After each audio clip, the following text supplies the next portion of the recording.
তো আজকে আমরা করব ক্লাস 5 এর রায়মার্টিন প্রশ্নবিচিত্রার মডেল 3 বোলপুর হাই স্কুল। দেখো সঠিক উত্তরটাকে বাছাই করে লেখো। A, the guru treated all his disciples, গুরু তার সমস্ত শিষ্যদেরকে শেখাচ্ছিল ইকুয়ালি, সমানভাবে। B, Arjuna practice the art of archery, Arjun ধনুর্বিদ্যাটাকে অভ্যাস করছিলেন কেমনভাবে না উইথ গ্রেট কনসেন্ট্রেশন, অত্যন্ত মনোযোগের সাথে। C, Dronacharya arranged for a test to, Dronacharya একটা পরীক্ষার আয়োজন করেছিলেন কি করতে না to pick up the best archer, সেরা ধনুর্বিদকে বাছাই করতে। D, the Guru আক্স the ডিসিপলস together, গুরু তার শিষ্যদেরকে জড়ো হতে বলেছিলেন কোথায় না অ্যাট দ্য উডল্যান্ড, বনভূমিতে। পরে বি কি বলছে, অ্যান্সার দ্য ফলোয়িং কোয়েশ্চেন্স, নিম্নলিখিত প্রশ্নগুলির উত্তর দাও। A, why did Dronacharya like Arjuna the most, কেন দ্রোণাচার্য অর্জুনকে সবচেয়ে বেশি পছন্দ করতেন। দেখো, A, Dronacharya liked Arjuna the most because Arjuna practice this art with great concentration, Dronacharya অর্জুনকে সবচেয়ে বেশি পছন্দ করতেন কারণ অর্জুন ধনুর্বিদ্যাটিকে অভ্যাস করছিলেন অত্যন্ত মনোযোগের সাথে। পরে বি কি বলছে, হোয়ার ওয়াজ দ্য বার্ড প্লেসড, পাখিটিকে কোথায় রাখা হয়েছিল। দেখো, দ্য বার্ড ওয়াজ প্লেসড, পাখিটিকে রাখা হয়েছিল on one of the trees, একটা গাছের ওপরে।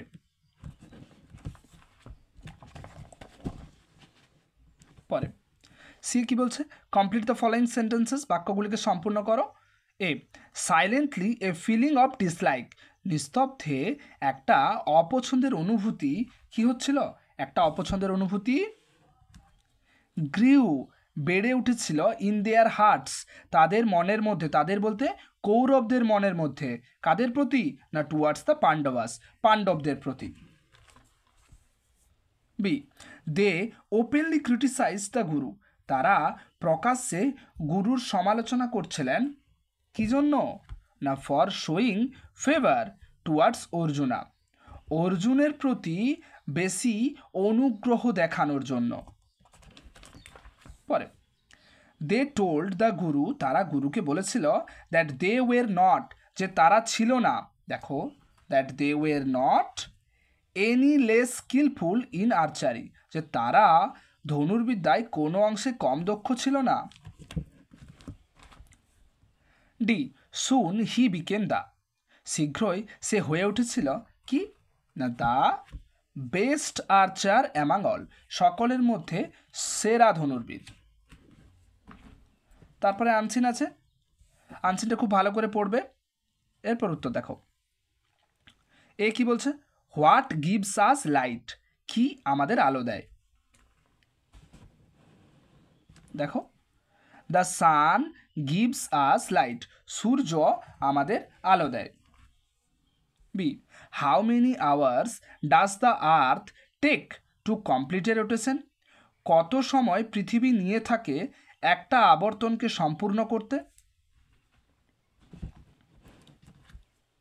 The earth takes 24 hours to complete a rotation, পৃথিবী 24 ঘন্টা সময় নেয় একটা আবর্তন সম্পূর্ণ করতে। পরে what do we call the hours of light, আলোর সময়টাকে আমরা কি বলে থাকি। We call the hours of light day, আলোর সময়টাকে আমরা কি বলে থাকি না দিন। ডি, ইন হুইচ ডাইরেকশন, কোন দিকে does the earth spin like a top, একটা লাট্টুর মতো পৃথিবী ঘুরতে থাকে, কোন দিক থেকে কোন দিকে। দেখো, the earth spins like a top from west to east, পৃথিবী পশ্চিম থেকে পূর্ব দিকে লাট্টুর মতো ঘুরপাক খেতে থাকে। E, when one side faces the sun then what the other side will be, যখন একটা দিক সূর্যের মুখের কাছে থাকে তখন অন্য দিকটা কেমন অবস্থায় থাকে। দেখো, when one side faces the San the other side stage in darkness, যখন একটা দিক সূর্যের মুখের কাছে থাকে তখন অন্য দিকটা অন্ধকার থাকে। পরে ট্রু ফলস এখানেই করা আছে, দেখো। A, the earth spins like a ball, পৃথিবীটা একটা বলের মতো ঘুরপাক খেতে থাকে, একদম ফলস, কেননা পৃথিবী একটা লাট্টুর মতো ঘুরপাক খেতে থাকে। B, all parts of the earth get light from the sun at the same time, মানেটা কি? পৃথিবীর সমস্ত অংশটাই একই সময়ে সূর্যের কাছ থেকে আলো পায় না, পায় না, false. C, the day and night are the results of the rotation of earth, পৃথিবীর আবর্তনের কারণেই দিনরাত্রি হয়ে থাকে, একদম ঠিক, true. D, 20 hours make a 1 full day, 24 ঘন্টায় একদিন হয়, একদম ঠিক।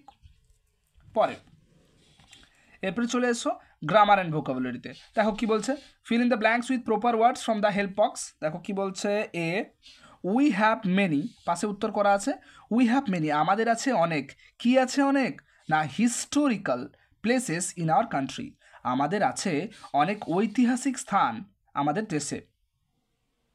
B, there are many dash buildings in our town, there are many huge buildings in our town, আমাদের রয়েছে, আমাদের শহরে রয়েছে অনেক বড় বাড়ি বা বড় পাকা বাড়ি। C, they were dash, they were happy when they return to their home town, তারা ছিল খুশি যখন তারা তাদের বাড়িতে ফিরে আসছিল। D, Kaveri was very excited, Kaveri ছিল খুব উত্তেজিত, when she saw the museum in Kolkata, যখন সে কলকাতায় মিউজিয়াম দেখেছিল। এরপরে 4 কি বলেছে দেখো, write the following words in English, এগুলোকে ইংলিশে লিখতে হবে। কি কি আছে, স্বপ্ন, কাঁঠাল, সৎ, শিষ্য, দেখো আমার এখানে করা আছে। কি বলছে দেখো 4 এ, স্বপ্ন, স্বপ্নের ইংরেজি কি হবে, ড্রিম। তারপরে কাঁঠাল আছে, কাঁঠাল, কাঁঠাল ইংরেজি কি হবে, জ্যাক ফ্রুট। সি, সৎ, সতের ইংরেজি কী হবে, অনেস্ট। ডি, শিষ্য, শিষ্যর ইংরেজি কী হবে, ডিসিপল। পরে এখানে বলেছে write the opposites of the following words, বিপরীত শব্দ লিখতে হবে। দেখো এখানে করা আছে, আমার সব একদম মানে করে দিয়েছি। এ, নেভার, নেভার মানে কি, কখনো না, তাহলে কখনো না বিপরীত কী হবে, অলওয়েজ, সবসময় বা সর্বদাই। বি, কার্লি, কার্লি মানে কি, কোকড়ানো বা বাঁকা, তাহলে বিপরীত কী হবে, স্ট্রেট, সোজা। সি, অ্যাপিয়ার, অ্যাপিয়ার মানে দৃশ্যমান হওয়া, তাহলে এর বিপরীত কী হবে, ডিসঅ্যাপিয়ার, অদৃশ্য হওয়া। ডি, ফেথফুল, ফেথফুল মানে হলো বিশ্বস্ত, তাহলে বিপরীত কী হবে, আনফেথফুল, অবিশ্বস্ত। পরে make meaningful sentence of your own with the following words, বাক্য রচনা করতে বলেছে। কি বলছে, এ, ইমেন্স আ চাইল্ডহুড, দেখো আমার এখানে ভালো করে দেওয়া আছে। কি বলছে, immense, the big tree has an immense trunk, এই বড় গাছটার আছে একটা বিশাল গুড়ি। Childhood, she had a happy childhood, তার ছিল একটা খুশিময় শৈশব।